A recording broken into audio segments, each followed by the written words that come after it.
Baby कहाँ हो तुम? कब से वेट कर रहा हूँ तुम्हारा। ये क्या, बस आई गई शोना। ईशा कैफे पहुंच जाती है। बेबी किसी को इतना तड़पाना सही बात नहीं है। मैं तुम्हें नहीं तड़पा रही हूँ, अब लड़की हूँ, देर तो लगती है ना तैयार होने में।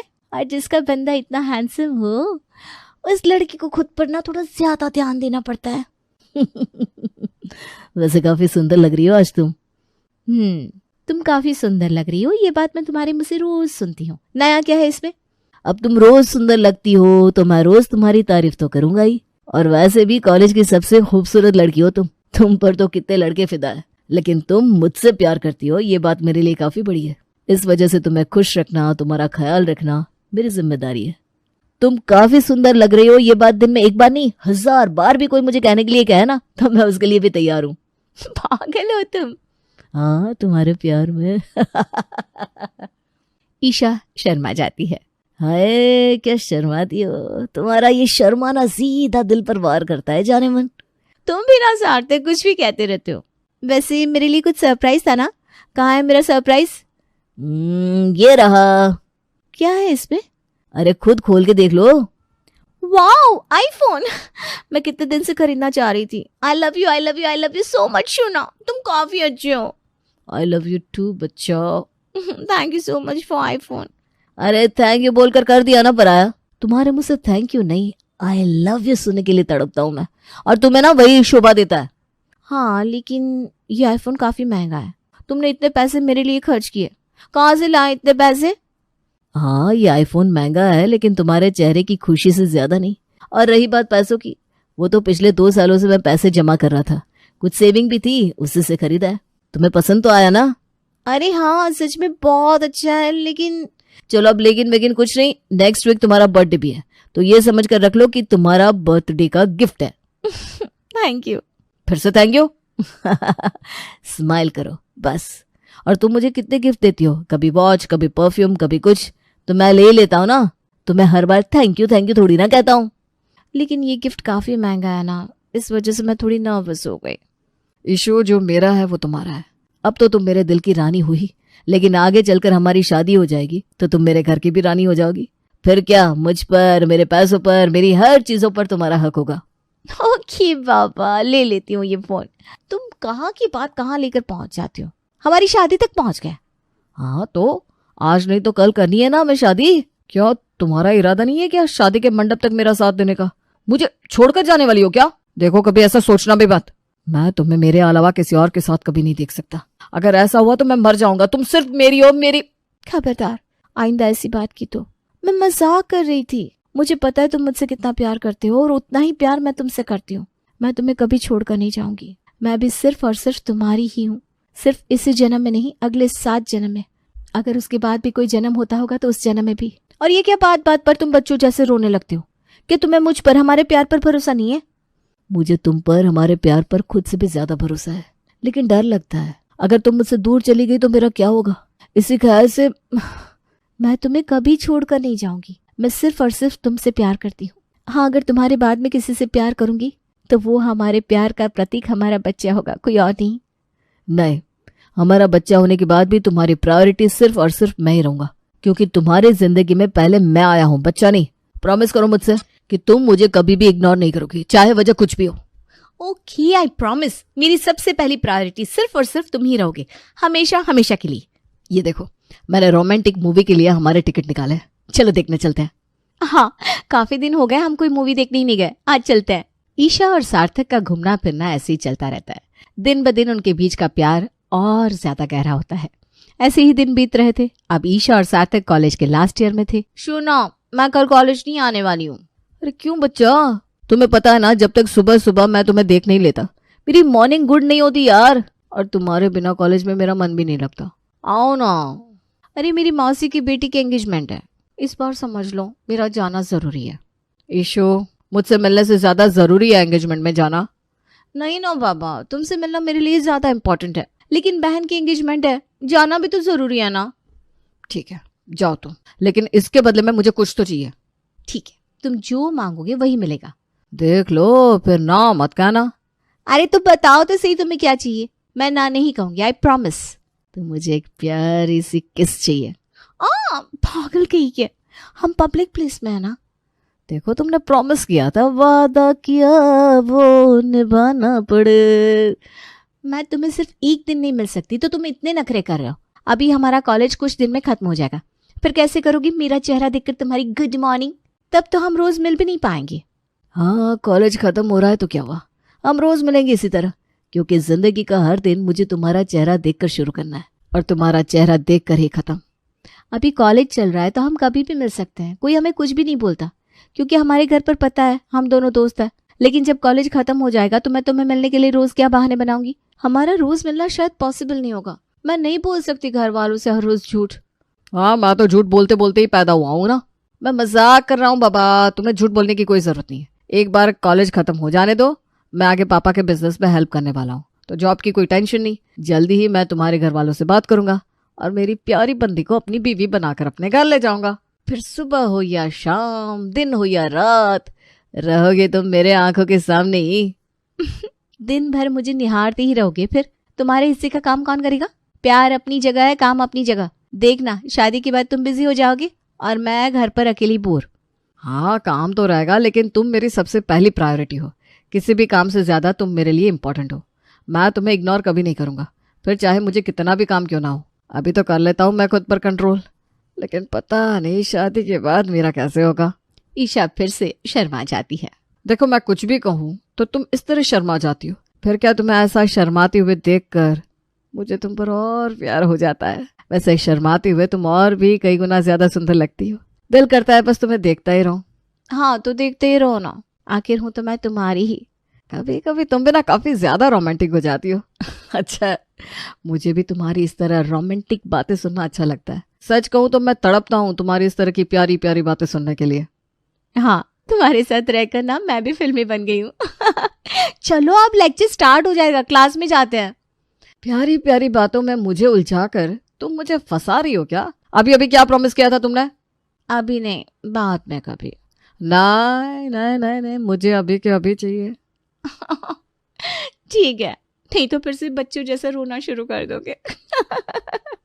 ईशा और सार्थक एक दूसरे के पास आते हैं और जैसे ही दोनों की नजरें एक होती हैं, ईशा शर्मा जाती है। उतने में लेक्चर की बेल बजती है। सॉरी, मैं तो चाह रही थी तुम्हें किस करना, लेकिन शायद लेक्चर नहीं चाह रहा। चलो जल्दी, मैं जा रही हूँ। ये लेक्चरर की तो ऐसी की तैसी। आज बच गई तुम, हर बार कैसे बचोगी ईशु? तुम सिर्फ मेरी हो, हमारे बीच में कोई भी कभी नहीं आ सकता। ऐसे ही कई दिन चले जाते हैं, कभी मूवी, कभी पार्टी, कभी नाइट आउट, कभी फ्रेंड्स ट्रिप। ईशा और सार्थक का घूमना फिरना शुरू ही रहता है। कुछ दिनों बाद उनका कॉलेज खत्म हो जाता है। वो तय करते हैं कि हम हर रोज मिलेंगे, लेकिन कॉलेज के बाद रोज मिलना दोनों के लिए भी पॉसिबल नहीं था, क्योंकि दोनों भी अपने अपने काम में व्यस्त हो गए थे। इस वजह से सार्थक काफी परेशान हो गया था। हर दिन ईशा से मिलने की, उसे देखने की आदत की वजह से ईशा से मिलने के लिए उसका जी तड़प रहा था। एक दिन सार्थक अपने घर वालों से ईशा के बारे में बात करता है। ईशा भी अपने घर वालों को अपने प्यार के बारे में बताती है। सार्थक और ईशा के बीच में कुछ है, ऐसा संदेह उनके घर वालों को पहले से ही हो गया था। इस वजह से उन्हें ज्यादा कुछ नहीं लगा। दोनों ही अच्छे घर से थे, पिछले काफी सालों से एक दूसरे के दोस्त थे। इस वजह से उनके रिश्ते के लिए सब लोग मान गए।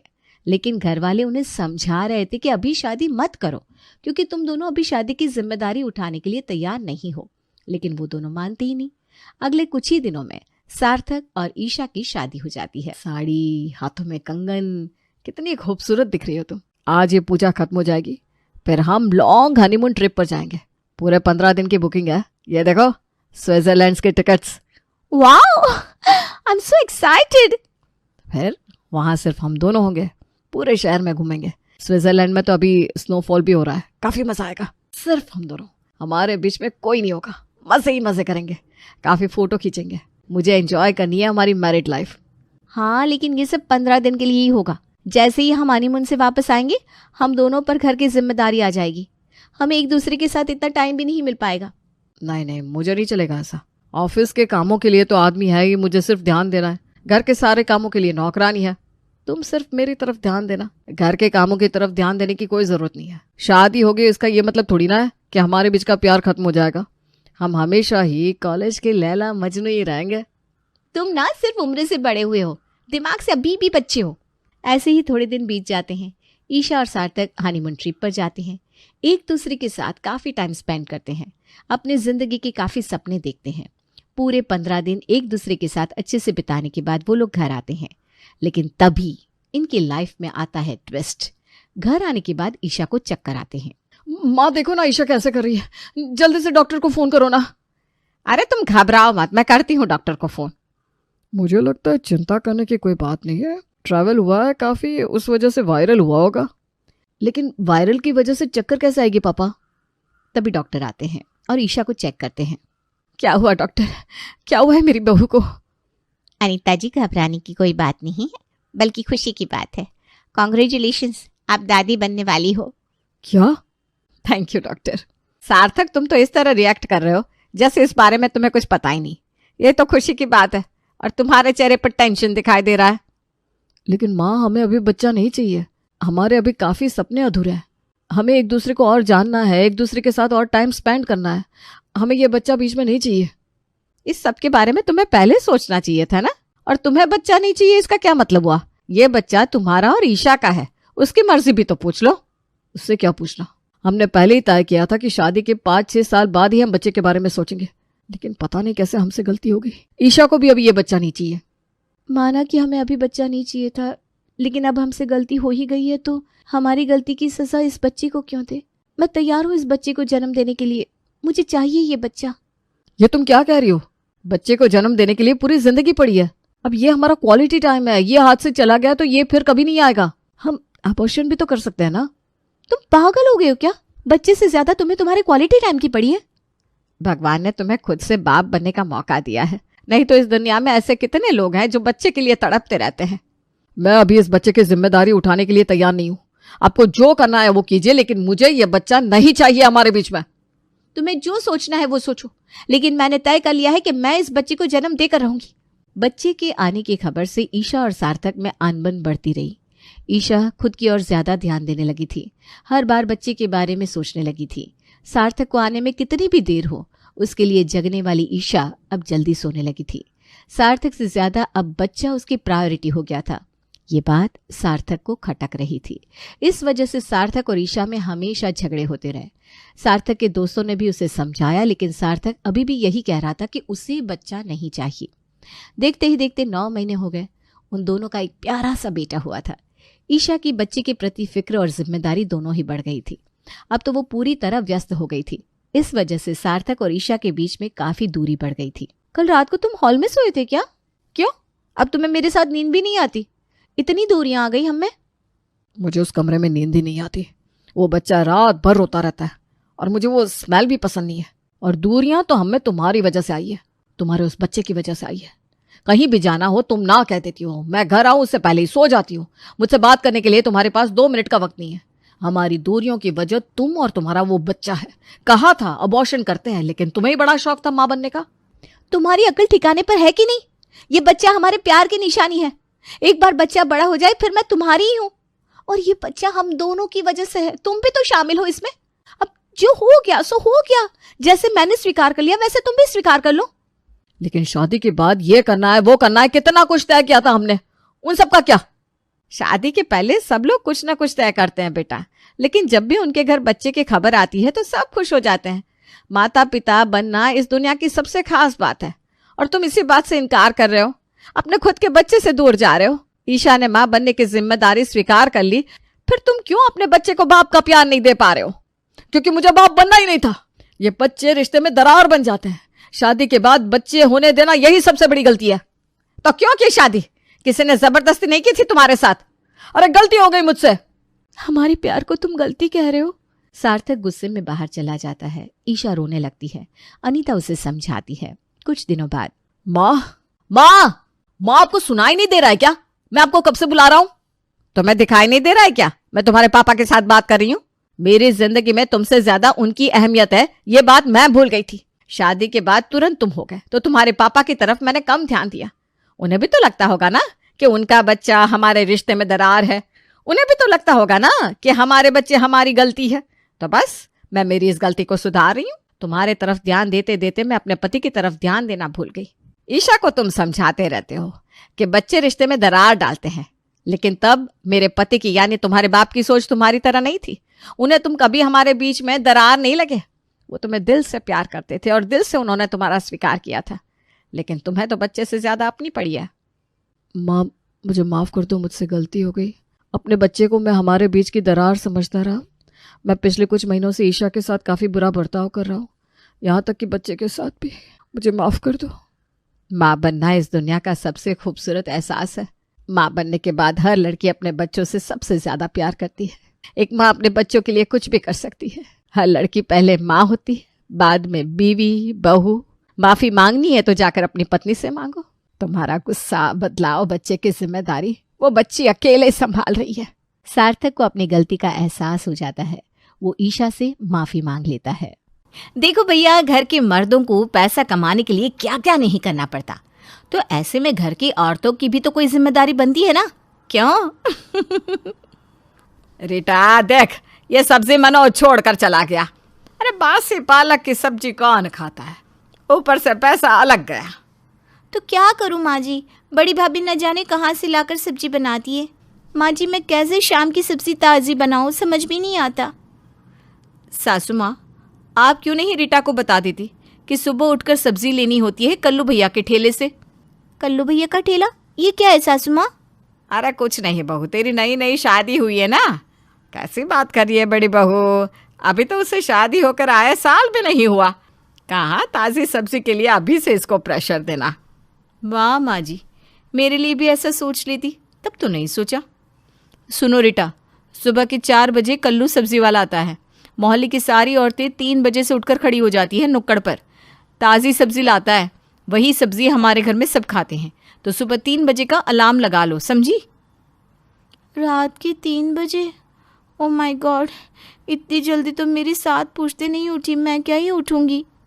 हाँ बहू, वैसे तो इस घर का यही रिवाज है। कल्लू का बाप जब से ठेला लगाता था, मैं, मेरी सास और सास की भी सास उठा करती थी। अब तुम लोगों को भी यही परंपरा निभानी है। घर में उसी सब्जी की आदत है, फ्रेश और ताज़ी। बाकी तो हमारे घर में कोई नहीं खाता। सास और बड़ी भाभी आदेश देकर निकल जाती हैं और बेचारी रीटा सोचती रहती है कि भाई ये कौन सी परंपरा है कि रात को 3 बजे उठो सब्जी लेने के लिए। वो सीधा कमरे में जाती है पति के पास। ए जी, क्या है ये कल्लू का ठेला वाला पंगा? पंगा नहीं, ताज़ी सब्जी। हम लोगों के चेहरे पर जो चमक देख रही हो ना, वो खानदानी नहीं है। वो तो कल्लू सब्जी वाले की दी हुई है। अरे मेरी दादी क्या, दादी की दादी क्या, सब कल्लू के दादा परदादा से ही सब्जी खरीदती रही हैं। अरे हम क्या, पूरा मोहल्ला ही खरीदता है वहाँ से। तो ये मोहल्ले और खानदानी परंपरा के बारे में आपने बताया क्यों नहीं जब देखने आए थे? तो कौन रात के 3 बजे उठता है, वो भी ताज़ी सब्जी खरीदने के लिए? यार ये बताने वाली क्या बात होती है, खुद समझना होता है ना कि ससुराल में किचन तो संभालना ही होगा। हाँ तो उसके लिए किसने मना किया है, लेकिन रात के 3 बजे मेरे बस की नहीं है, बता देती हूँ। लेकिन बहू की चलती कहाँ है, सास का हुक्म, पति की रजामंदी। बहू बेचारी करे तो क्या करे। अगले रोज रात के 3 बजे चौराहे में भीड़ लगी रहती है। रीटा देखकर हैरान, उसने तो सपने में भी नहीं सोचा था कि सब्जी के लिए इतनी भीड़ भी हो सकती है। लगता है फ्री में साड़ी बट रही है, किसी को पता ना चले इसलिए रात में ही बांट रहे होंगे। किसी को पता नहीं चलेगा, मैं भी जाकर 4-5 साड़ियाँ ले ही लेती हूँ। तभी रीटा भीड़ में से एक औरत से बात करती है। साड़ी फ्री में बट रही है क्या, जो इतनी भीड़ है? तू रीचा है ना, लता बहन की छोटी वाली बहू? पहली बार दिखी हो। तेरी सास और जिठानी तो अक्सर आते हैं। हाँ हाँ, अच्छा। तो मुझे बताया नहीं उन लोगों ने कि सुबह साड़ी भी फ्री में बटती है। देखो तो कितनी औरतें लाइन में हैं। अरे कल्लू का ठेला लगने वाला है, सब्जी के लिए खड़े हैं सब। बताया नहीं तेरी सास ने? हाय रे, ये भीड़ कल्लू के ठेले के लिए है। हे भगवान, इतने लोग! हाय रे, नंबर तो आने से रहा। अरे नहीं नहीं, तेरे तो पुश्तों से सब्जी ले रहे हैं ना कल्लू भैया से। और कल्लू भैया अपने पुराने कस्टमर के पहले से ही पैकेट लगा कर रखता है। पैकेट लो, पैसे दो और निकलो। नसीब वाली हो जो लता बहन के घर शादी हुई, नहीं तो लाइन में 3 बजे से 9 बजे तक खड़े रहो, फिर भी सब्जी नहीं ले पाते। और होता भी ऐसा ही है। कल्लू ठेले वाला रीटा को देखता है और, अरे बहू कैसन हो, शादी में आए थे हम, तेरी पहचाना बेटा? वो क्या है ना, तेरे घर की सब्जी का पैकेट हम सबसे पहले पैक करके रखा हूँ। भाई सालों से सब्जी खा रहे हो आप लोग हम लोगों के यहाँ की, भले लोग हैं ससुराल वाले तुम्हारे।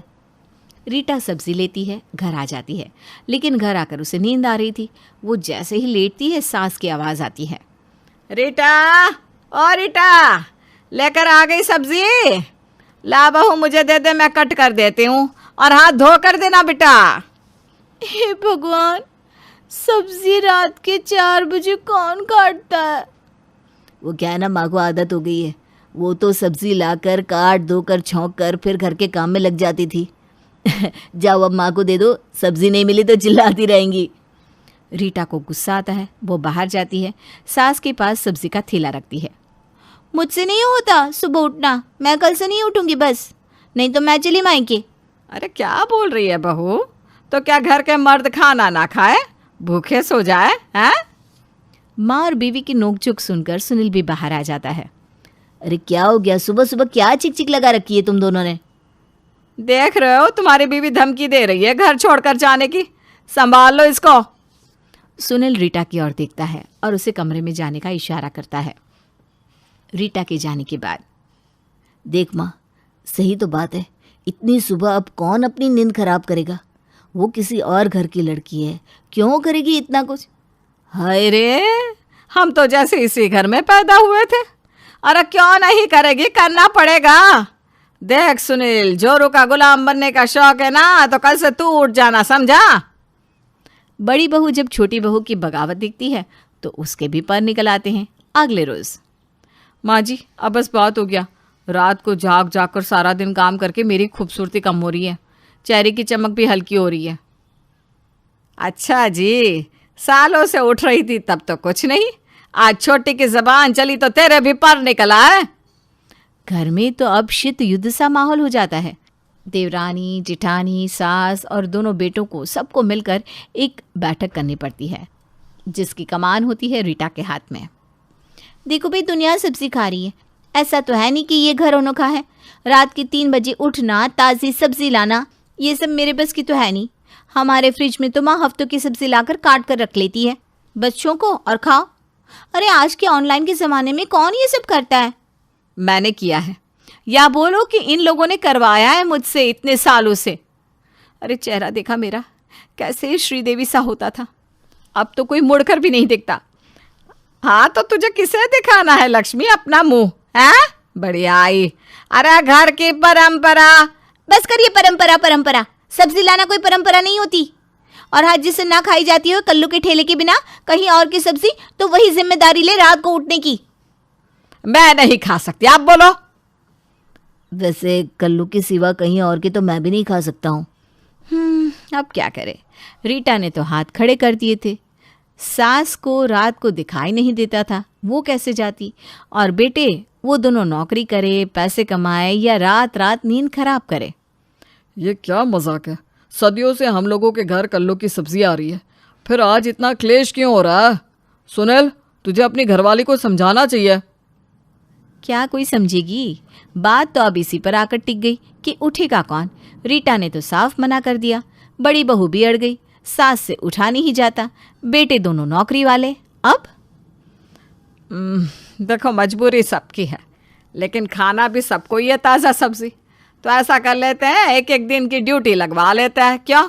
छुट्टी वाले 2 दिन दोनों बेटे उठेंगे, बाकी दिन मैं और बहू हैं। रीटा के पास अब कोई चारा नहीं था, कैसे भी करके वो अब सुबह 3 बजे ताज़ी सब्जी लाने को तैयार हो जाती है, लेकिन फिर भी फिराक में तो रहती है कि किसी तरह से इस घर में ये आदत छूट जाए। फिर अगले रोज़ सास की बारी होती है। अरे भगवान हिम्मत देना, अंधेरे में मैं बुढ़िया कहीं गिर पड़ ना जाऊं। सास को आँख से ठीक से दिखाई तो नहीं देता, वो किसी तरह रात के अंधेरे में जा रही होती है। तभी सामने से कोई जानवर आ जाता है और सास बेचारी गिर जाती है। हाय रे, कोई है क्या? मर गई रे। तभी मोहल्ले की कुछ औरतें जो कल्लू के ठेले से ताज़ी सब्जी लेने आई थी, वो आ जाती है। अरे क्या है बहन, इस उम्र में तो सब्र कर लो, 2 बहू हैं, लेकिन फिर भी रात बिरात सब्जी के लिए आ गई। अब क्या ही बोलूं, ये मेरी बहू है, एक हम थी जो निभा गए। इन लोगों को तो बस आराम चाहिए, ये ना उठने वाली सुबह सुबह। सास जैसे तैसे लंगड़ाते हुए घर आती है। उधर रीटा बहू भी परेशान थी कि कैसे भी करके वो ये सुबह की सब्जी का नाटक खत्म कर दे। रीटा अपने पापा को फ़ोन करती है और सारी बात बताती है। बेटा, एक पीढ़ी का ढोंग अगली पीढ़ी की परंपरा बन जाता है, तो ऐसे ढोंग से तो बचना चाहिए। ताज़ी सब्जी के लिए अपनी नींद और चैन खराब करने की कोई ज़रूरत नहीं है। तू एक किसान की बेटी है। बोल, क्या क्या सब्जी खाते हैं तेरे ससुराल वाले? मैं तुझे बताऊंगा तरीका कि कैसे तू हर रोज़ ताज़ी सब्जी ले सकती है, समझी? बस मैं जैसे बोलूँ वैसा कर, और कम से कम 1 महीने इस परंपरा को निभा ले। रीटा पिता के कहने पर काम करती है और फिर एक दिन, मुझसे नहीं होता, मैं नहीं जा सकती। मैं भी माँ, ऑफिस का सारा काम करके एक दिन मिलता है आराम करने का, उस पर भी सब्जी लेना, नहीं मैं नहीं जा सकता। परंपरा क्यों सिर्फ बहुओं के लिए होती है? क्या उनको आराम करने का हक नहीं है? जो आप नहीं कर सकते वो बहुएं कैसे करेंगी? नहीं कर सकते हम भी? नहीं करेंगे। क्यों भाभी?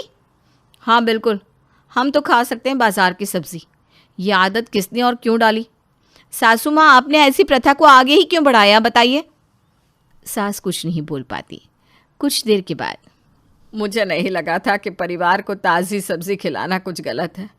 जब तक शरीर में हिम्मत थी किया, सोचा तुम भी मेरी तरह होगी, लेकिन हर कोई अलग होता है। कोई बात नहीं, कल से देखते हैं। लेकिन ये क्या, खाने के टेबल पर जब सब्जी आती है तो वो तो कल्लू के ठेले से भी ज़्यादा स्वाद थी। अरे आज कौन गया था सब्जी लेना? कोई नहीं सासू माँ। वो देखिए, सास घर के पीछे का गार्डन दिखती है। पूरा गार्डन ताज़ी सब्जियों से लहरा रहा था। अरे हमारा खुद का खेत? हाँ माँ जी, आखिर एक किसान की बेटी हूँ मैं। क्यों, कैसी लगी सब्जी? अरे पहले से भी ज़्यादा अच्छी। वाह बहू वाह, मज़ा आ गया। फिर वही आलू टमाटर की सब्जी और रोटी। पता नहीं आदमी इतनी मेहनत करता किस लिए, जब यही खाने को मिलने वाला हो तो। अरे तो कहाँ से बनाऊं रोज रोज नई सब्जी? आलू तो 12 महीने की सब्जी है, सब्जियों का राजा होता है आलू। अब आलू के बिना बनाऊं भी तो क्या बनाऊं? कम से कम सीजन की सब्जी तो खा सकते हैं हम बहू। अरे क्या कुछ नहीं मिल रहा होगा बाजार में? पत्ता गोभी है, आलू गोभी है, शिमला मिर्च की सब्जी है। वही ना पापा जी, मार्केट में सब्जी तो बहुत है, पर रेट पता है आपको सब्जियों के? ये पत्ता गोभी, फूल गोभी तो ठंड की सब्जियां हैं, अभी मिलेगी भी तो इंजेक्शन से पैदा की हुई, जिसको खाकर शरीर में और 10 बीमारियां लग जाएंगी। अच्छा, तो गर्मी की ऋतु की भी तो सब्जियां होती हैं, वही सब्जियां खा ले आदमी। ये आपने अच्छी कही मम्मी। तो सुनिए, भिंडी की सीजन तो है और भिंडी मिल भी रही है, पर 140 रुपए किलो, 70 रुपये आधा किलो भिंडी आती है, जो कि बनाते वक्त सींचकर इतनी सी हो जाती है। भिंडी जब भी बनती है मैं तो खाती ही नहीं, क्योंकि मेरे लिए बचती नहीं। बाकी जो खा रहा होता है वो भी जब दोबारा मांगता है तो देने के लिए कढ़ाई में भिंडी होती ही नहीं है, और फिर मुझे मना करना बिल्कुल सही नहीं लगता। तो क्या हो गया भाभी, इतनी क्या बचत? इंसान खाना भी ना खाए क्या? आप भिंडी ही बना लो। लाओ फ़ोन भैया, मैं ऑनलाइन कुछ ऑर्डर कर देती हूँ खुद के लिए। ये रोज रोज आलू टमाटर की सब्जी मेरे तो गले से नीचे नहीं उतरने वाली। जहाँ मैं बजट मेंटेन करने की कोशिश कर रही हूँ, पर उससे किसी को मतलब नहीं है। यहाँ सब बाहर से खाना मंगाकर खाने को तैयार है, तो फिर मैं क्यों बोलूँ? कल से तीनों टाइम आप सबके लिए अलग अलग वैरायटी का खाना बनेगा। उसके बाद कोई खाना खाए ना खाए, एक्स्ट्रा खाए बचे, उस खाने को कैसे क्या करना, ये सब चीजों में मैं दिमाग लगाने वाली नहीं हूँ। बहुत हो गया। और अगली सुबह ठीक 7 बजे हाथ में एक थैला लिए प्रिया मार्केट में सब्जियों की शॉपिंग करने निकल जाती है। शिमला 200, शिमला 200। और नैनीताल कितने का? 400 का। क्या दीदी, आप तो मजाक करने लगी। जो सब्जी लेनी है जल्दी जल्दी ले लीजिए, 9 बजे तक सारा मार्केट बंद हो जाएगा, इतनी धूप जो पड़ रही है। सारी सब्जी एक एक पाव पैक कर दो भैया, आज से मेरे घर वालों को स्पेशल खाना जो मिलने वाला है। और घर जाकर प्रिया सभी के लिए उनकी पसंद की सब्जी बनाती है। बस यही इतनी सी तो बात थी बहू, यही काम तू पहले कर लेती तो तुम्हें 2 बातें तो नहीं सुनानी पड़ती। पर आजकल की लड़कियों को काम से बचना भी होता है, तो ले देकर एक ही खाना सभी के लिए बना कर रख देती है। अरे भाई, थका हारा पति घर आएगा तो मन का तो खाएगा, और हम बूढ़ों के जीवन में तो दिन ही कितने बचे हैं। कुछ दिन बहू मन मर्जी का खिला ही देगी तो क्या बिगड़ जाएगा। वही तो बात है मम्मी जी, आज जब आपके मन मर्जी का खाना बना दिया, तब भी पिछले 15 मिनट से आप शांता पुराण ही सुना रही हो। हो गया मम्मी जी, समझ गई मैं। अब तो खाना खाइए। ये पत्ता गोभी कितनी अच्छी बनी है, वाह वाह वाह वाह। मेरे प्लेट से कोई भिंडी हटा दो, मुझे पसंद नहीं आ रही। प्लेट में ही रहने दीजिए दीदी, बर्तन धोने में जाएंगे तो भिंडी भी चली जाएगी, कोई दिक्कत नहीं है। पहले तो सबका बचा झूठा मैं खा लेती थी, पर अब मैंने सोचा अब सब जब फ्रेश खाना चाहते हैं तो मैं झूठा क्यों खाऊं। मैं भी अपने लिए शिमला मिर्च की सब्जी बना रही हूँ। प्रिया की बनाई सब्जी को सभी चाट चाट कर खाते हैं। प्रिया ने बहुत सारी वैरायटी की सब्जियां बनाई थी, जिसके कारण बहुत सारी सब्जी बच जाती है और प्रिया वो सब फ्रिज में रख देती है। अगली सुबह जब वो नाश्ते में सभी को परोसती है। मतलब तुम एक चीज के पीछे ही पड़ जाती हो। रात में भी पत्ता गोभी खाई और अब फिर से पत्ता गोभी। अच्छा, तो ये भी नहीं खाना है, मतलब रिपीट भी नहीं करना है ना। ठीक है, तो फिर मैं सब्जियों को काम वाली को दे दूंगी, कोई दिक्कत नहीं है। मैं फ्रेश सब्जी बना देती हूँ। वही ना बहू, फ्रिज में रखा हुआ खाना जब दोबारा गर्म होता है ना तो खाने का स्वाद ही खत्म हो जाता है। कितने भी अंदाज से सब्जी बना लो पापा जी, कोई ना कोई एक शख्स तो ऐसा होता ही है जो कहता है मुझे ये सब्जी नहीं खानी, और उसके हिस्से की सब्जी बची जाती है। तो रिपीट तो कभी कभी करना ही पड़ता है ना। अगर रिपीट करना ही है तो कोई नया डिश ट्राई करो ना भाभी। ये सब्जियां तो हम बचपन से खाते आ रहे हैं, रिपीट होगी तो इरिटेशन तो होगी ही ना। इतने दिनों में तुम्हें इतना भी अंदाजा नहीं हुआ बहू कि कौन कितना क्या खाएगा। और करो बर्बादी, पति के पैसे है तो उड़ाओ। ये सब ना फोन देखने के कारण हो रहा है। फोन मत चलाओ इतना, काम करो, सब ठीक हो जाएगा। मुझे पूरा अंदाजा है मम्मी जी कि कौन कितना खाएगा, पर यहाँ सब मूडी भी तो है। अब कल ही देखिए दीदी ने कितनी जिद की थी, भाई भिंडी खिलाओ भिंडी खिलाओ, और जब मैंने भिंडी बनाई तो दीदी ने खाने से ही मना कर दिया, तो उनके हिस्से की भिंडी तो बच गई। और वही जब आज मैंने परोसा तो कोई दोबारा मुंह से लगाना ही नहीं चाह रहा। अब सब कोई फ्रेश खा रहे हैं तो मैं क्यों किसी का छोड़ा हुआ खाऊं, मैं भी फ्रेश ही खाऊंगी। प्रिया महंगी से महंगी सब्जी लाती और तीनों वक्त सबके लिए फ्रेश खाना बनाती। एक हफ्ते बाद वापस से रात के खाने में सभी की प्लेट में परोसी जाती है आलू टमाटर की सब्जी, जिसे देखते ही नीरज सर पकड़ लेता है। अरे यार प्रिया, फिर आलू टमाटर की सब्जी। तुम कुछ बोलो उसके पहले तुम्हें बता दूं, रसोई के राशन की तुम मुझे जो 15,000 देते हो ना, वो खत्म हो चुके हैं, तो पैसे दे दो। 15,000 एक हफ्ते में कैसे खत्म हो गए प्रिया? ऐसा क्या ला रही हो तुम? वही तो पैसे देते हो मुट्ठी भर, और शौक है तुम्हारे करोड़पतियों की। बजट में सब हो इसीलिए तो मुझे मजबूरन आलू टमाटर की सब्जी बनानी पड़ती थी, पर यहाँ बैठे सभी लोगों को पिज्जा बर्गर न जाने क्या क्या खाना था, ऋतु वाली सब्जी खानी थी, तो मैं भी 200-300 किलो रुपए की सब्जी लाई और बनाती गई। और देख लीजिए एक हफ्ते में 15,000 टिंग टिंग टिंग खत्म हो गए। मुश्किल से जो 50-60 रुपए बचे थे उसमें से ये आलू ही अच्छी क्वांटिटी में आ सकता था, इसलिए आलू टमाटर की सब्जी बना दी मैंने। एक हफ्ते में 15,000? ना ना ना ना, मतलब महीने के 60,000। इतना तो बेचारे नीरज की तनख्वाह भी नहीं है। नहीं बहू, तुझे जो समझ में आ रहा है कर, अब तो घर पर आलू टमाटर की सब्जी ही बनेगी। इतने दिनों के बाद खाया है तो खराब तो नहीं लग रहा, अच्छा ही लग रहा है। तू भी खा ले, हाँ खा ले। खाना तो रोटी होता है, सब्जियां तो सिर्फ लगान होती है। सभी उदास हो जाते हैं, उनके चेहरे की खुशी कहीं गायब हो जाती है, जिसे देखकर प्रिया को भी बहुत बुरा लगता है, पर वो कर भी क्या सकती थी। रात को रसोई सिमटते वक्त प्रिया के फोन पर उसकी माँ का कॉल आता है। औरत का तो जीवन ही खराब है बेटा, रात के 11 बजे भी रसोई में बैठी हुई हूँ। इस वक्त क्यों मम्मी? अरे तेरे पापा जी की फरमाइश आ गई है कि उन्हें आलू के पराठे चाहिए। ओहो, तो जाओ आलू उबालो मम्मा, हो गई आपकी तो रात काली, 2 घंटे जाएंगे अब।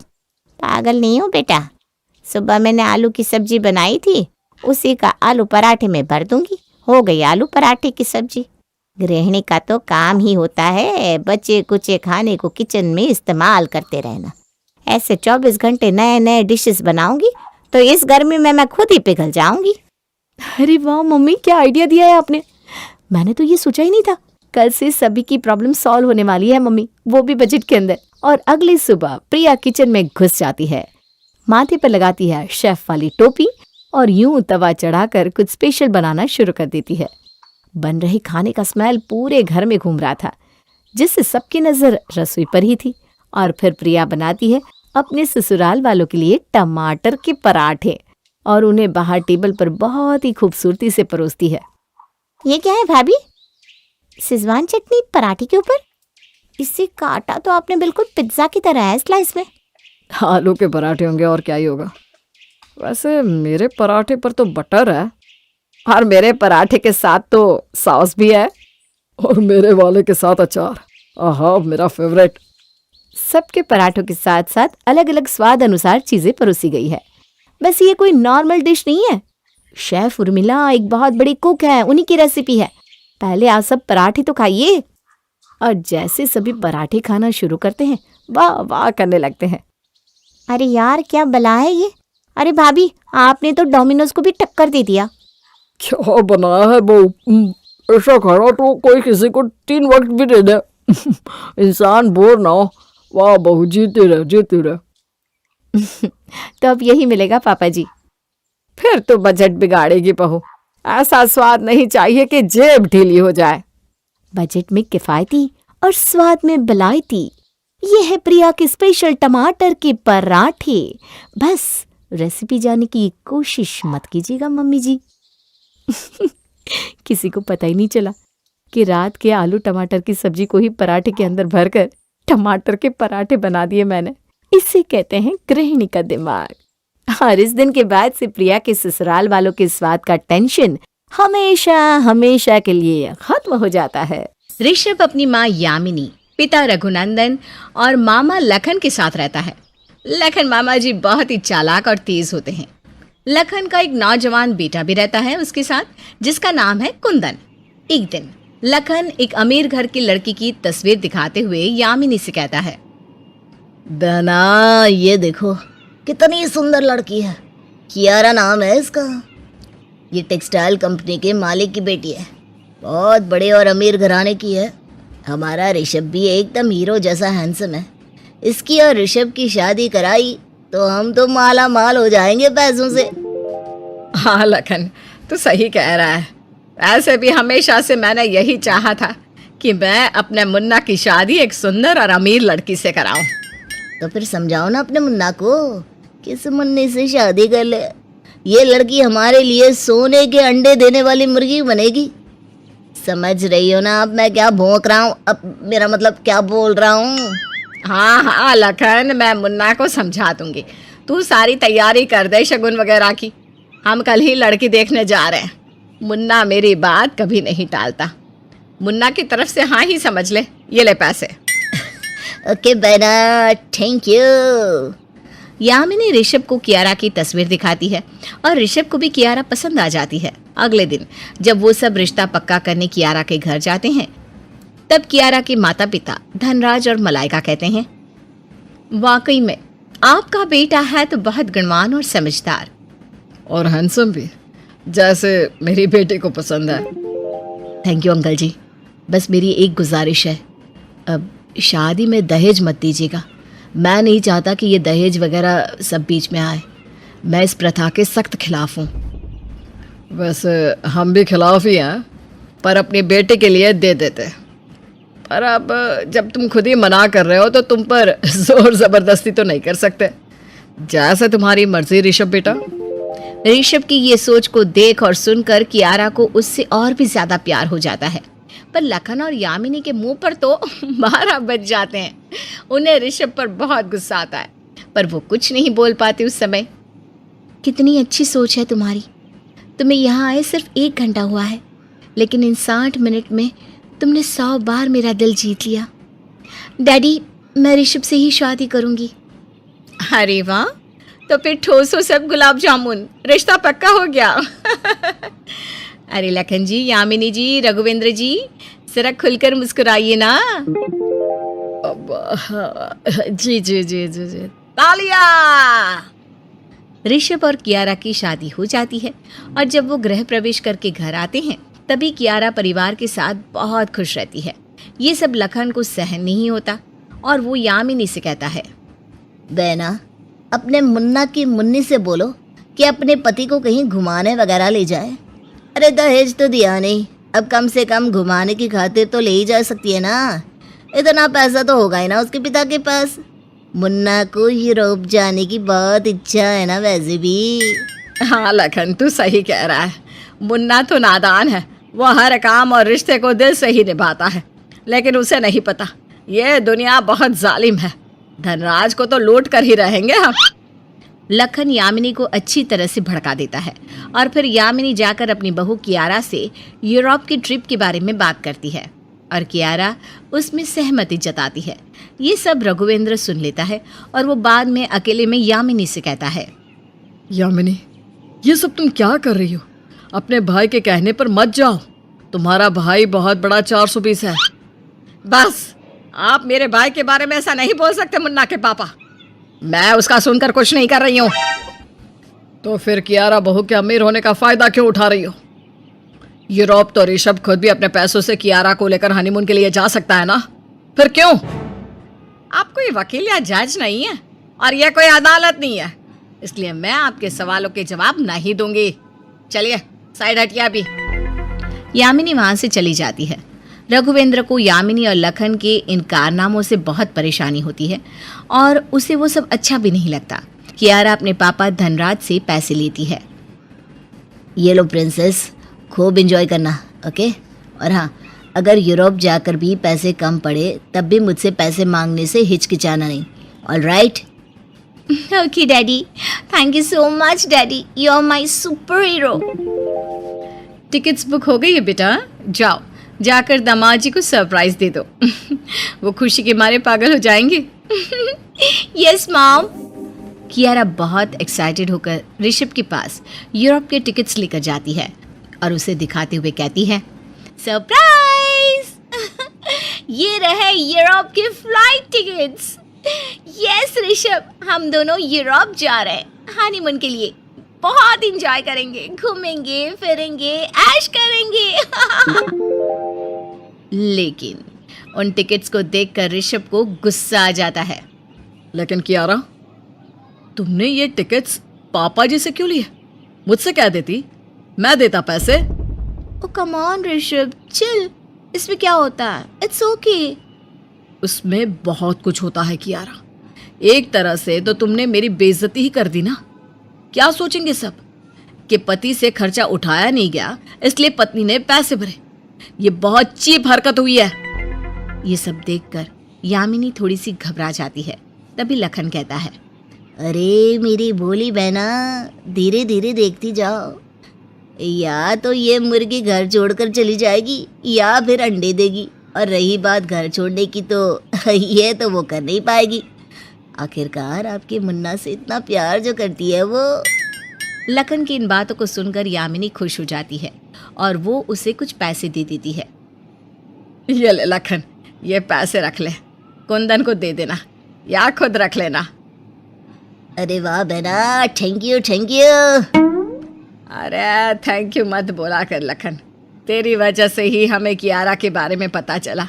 कियारा जैसी अमीर लड़की इस घर की बहू और मेरे मुन्ना की बीवी कभी नहीं बनती अगर तू नहीं कहता या सोचता। इसलिए तेरे इस उपकार की मैं हमेशा ही एहसानमंद रहूंगी लखन।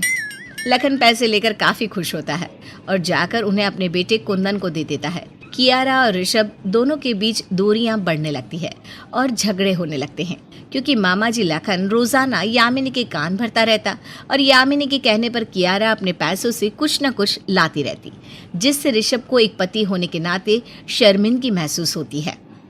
ऋषभ, ये देखो, मैंने हमारे कमरे के लिए एसी खरीदा। हमारे ही नहीं, मामा जी के कमरे के लिए भी। उनकी रूम की एसी भी खराब हो गई है ना, that's why. How is it cool ना? इस सब की क्या जरूरत थी फिर से कियारा? तुम अपनी जिम्मेदारियां निभाओ ना, मैं अपनी निभाता हूं। क्यों मेरी छाती पर मूंग दलने वाले काम कर रही हो? क्यों कियारा, क्यों? मुझे ये सब नहीं पसंद। तुम्हारी इन हरकतों से लोग मुझे नल्लापति कहकर पुकारेंगे। तुम्हें क्या है? तुम्हें तो वही चाहिए ना। ऋषभ गुस्से से मुंह बनाता है और दरवाजा पटक कर वहां से निकल जाता है। ऋषभ, ऋषभ रुको! ऋषभ, ये कैसा बिहेवियर है इस आदमी का? मेरे दिल और दिमाग में तो कोई ऐसा इंटेंशन है भी नहीं कि मैं इसे अपने आप से नीचे गिराऊं और पैसे दिखाकर रोप जमाऊं। कियारा और ऋषभ के झगड़े दिन ब दिन बढ़ते ही जाते हैं, जो रुकने का नाम ही नहीं लेते। और इस तरह अपने बेटे का घर बर्बाद होते देख रघुवेंद्र को बहुत बुरा लगता है। ऐसे ही एक रोज लखन यामिनी से कहता है, बहना, क्यों ना आप घर का काम करा दो, वो क्या कहते हैं, रिनोवेशन, हाँ वो करा दो, और सारा इल्ज़ाम बाद में बहू पर थोप दो कि उसने ही पैसे लगाए और इच्छा जताई घर का हुलिया ठीक करने की, तो मैं क्या कर सकती थी। हाँ, ये सही आइडिया है भैया। और वही होता है। यामिनी घर का रेनोवेशन तो करवा लेती है, लेकिन रेनोवेशन के बाद सबको पता चलता है कि उसके पैसे तो कियारा ने ही दिए हैं। और इस बात के कारण फिर से कियारा और ऋषभ का ईगो बीच में आ जाता है और फिर से कहासुनी हो जाती है। क्या होगा अब इस कहानी में आगे? आखिर क्या चल रहा है मास्टरमाइंड मामा जी के दिमाग में? क्या सोने की मुर्गी बनी कियारा बहू पूरी तरह फंस जाएगी मामा जी और यामिनी के झांसे में? बहना, ये जो आपकी मुन्ना और उसकी मुन्नी के बीच में झगड़े हो रहे हैं ना, उनका तो आप रत्ती पर भी टेंशन ना लो, क्योंकि मियाँ बीवी में पैसों को लेकर झगड़े तो होते ही रहते हैं। लेकिन फिर भी सोने के अंडे देने के चक्कर में कहीं कियारा बहू और मेरा मुन्ना अलग ना हो जाए। मैं तो बर्बाद हो जाऊंगी अपने बेटे को देवदास बनते देखकर। ना भगवान जी, मुझे वो दिन देखने से पहले ही उठा लेना। ओफो बहना, क्या आप भी इतना सेंटी होती रहती हो? ज़्यादा दिमाग मत दौड़ाओ, वक्त के साथ सब ठीक हो जाएगा, और तो और दोनों मुन्ना मुन्नी में प्यार भी बढ़ जाएगा। बस आप इस बात को मत बोलना कि कियारा बहू एक सोने की मुर्गी है। इस तरह रह रह कर लखन यामिनी के दिलो और दिमाग में इस बात का फ्यूल भरते ही रहता कि उसे कियारा से पैसा और सब लेते रहना है और उसका पूरी तरह एक सोने के अंडे देने वाली मुर्गी की तरह इस्तेमाल करना है। लेकिन यामिनी को ये समझ में नहीं आ रहा था कि इस सब का अंजाम उसी के बेटे बहू के अलग होने की वजह बन रहा था। कियारा बहू तो सास जो कहती वो उसे दे देती। उस भोली को भी मामा जी के मंसूबों की सूझबूझ नहीं होती। पापा, आप गजब का गेम खेल रहे हो इस घर में, मान गया आपको तो मैं। देखना बेटा, आग तो ऐसी लगाएंगे कि हाथ सेकने में मजा ही कुछ और होगा। मेरा एक ही मकसद है और उसी मकसद को पूरा करने के लिए मैं ये सब कर रहा हूँ। लखन के मकसद के पीछे छुपा राज सिर्फ वो और उसका बेटा कुंदन ही जानते थे। दिन गुजरते जाते हैं, कियारा और ऋषभ के बीच लड़ाइयाँ बढ़ जाती है।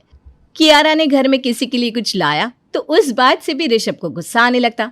एक रात रघुवेंद्र घर के आंगन में अलाव के सामने बैठकर ऋषभ को देखते हैं। अरे ये ऋषभ, इतनी रात गए, यहाँ आंगन में अलाव जलाकर क्यों बैठा है? ऋषभ बहुत उदास होता है। वो अलाव की जलती आग को घूरते हुए नम आंखों से खुद को कहता है, ये कहाँ आ गए हम? कियारा और मेरा रिश्ता मानो खत्म ही हो गया है। मैंने हमेशा से सिर्फ एक ही चीज़ चाही थी कि मैं अपनी कियारा को खुश रखूं। वो इतनी अमीर है, फिर भी मैंने उससे दहेज में एक फूटी कोड़ी तक नहीं मांगी, और वो बस पानी की तरह पैसा उड़ाती रहती है। ये जताती रहती है कि मैं तो कुछ कर ही नहीं सकता उसके लिए। अपने बेटे ऋषभ को यूं दुखी देखकर रघुवेंद्र की भी आंखें भर आती है। ऋषभ और कियारा बहू के बीच बहुत सारी गलतफहमियां पैदा हो गई है। कियारा बहू जो हो रहा है वो देख नहीं पा रही और ऋषभ कियारा को समझ नहीं पा रहा। कहीं इन दोनों के बीच की ये उलझन इन दोनों को हमेशा हमेशा के लिए एक दूसरे से दूर ना कर दे। नहीं, धनराज जी को ये सब पता चले उससे पहले मुझे ही जाकर उन्हें सब कुछ बताना होगा।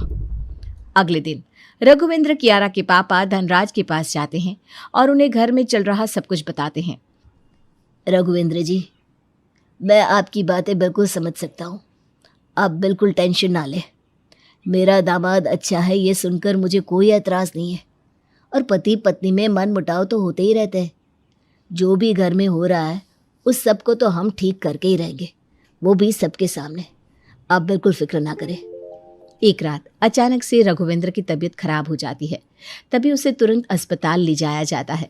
ऋषभ अपने ऑफिस की मीटिंग में बिजी होता है और तभी डॉक्टर कहते हैं, देखिए, पेशेंट को एक माइनर अटैक आया है, इसलिए हमें ट्रीटमेंट शुरू करनी होगी। ये फॉर्म है, इस पर साइन कीजिए। पेशेंट के बेटे या जो भी इनका खर्चा उठाने वाले हैं वो। कियारा बहू, तुम ही कर लो ना साइन। अब वैसे भी हमेशा की तरह तुम्हें ही तो पैसे देने होंगे। चलो बहू, जल्दी से साइन कर दो। हाँ बहू।